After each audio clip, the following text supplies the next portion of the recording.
आलेला आहे काय म्हणा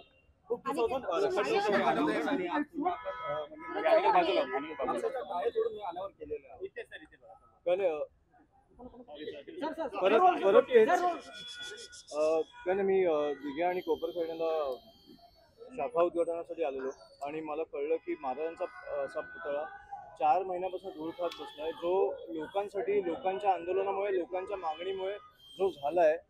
पण मला वाटतं की सरकारमधनं कुठच्याही मोठ्या नेत्याला किंवा मंत्र्यांना वेळ नाही मिळाली त्यांचं अनावरण करण्यासाठी, त्याचं उद्घाटन करण्यासाठी. त्याच्यामुळे तो 4 महिने मला वाटतं हा एक घाणेरडा कपडा होता त्यांच्या भोवती, तुम्ही बघितलं असेल, ते धूळ खात बसलेलं आणि मला ते बघवलं नाही.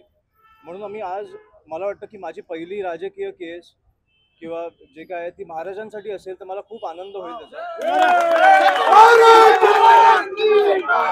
ज्यांना आपण दैवत मानतो त्यांच्यासाठी मला वाटतं गेल्या 4 महिन्यात अनेक सरकारी अधिकारी किंवा मंत्री असतील किंवा नेते असतील, हे नवी मुंबईमध्ये येऊन गेलेले आहेत, नेरूळमध्ये येऊन गेलेले आहेत. मला वाटतं एक एअरपोर्टचं पण अनावरण झालं, उद्घाटन झालं, प्रधानमंत्री आलेले, मुख्यमंत्री आले, उपमुख्यमंत्री आले. मला त्याच्यानंतर त्याच्या आधी मला वाटतं दहीहंडीसाठी पण आले, पक्ष प्रवेशासाठी पण आले. पण महाराजांसाठी त्यांना वेळ नसेल मिळाली तर मला वाटतं खूप दुर्दैवी गोष्ट आहे. आणि मला वाटतं की आम्हाला ते बघवलं नाही.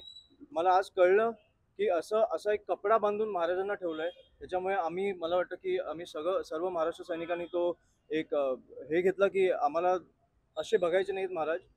आणि मला वाटतं नवी मुंबईला पण नाही बघायचे. तर नवी मुंबई आणि सगळ्यांच्या दर्शनासाठी मला वाटतं महाराज आता तुमच्या समोर आहे. सर, अशा अनेक वस्तू आहेत की ज्या उद्घाटनाला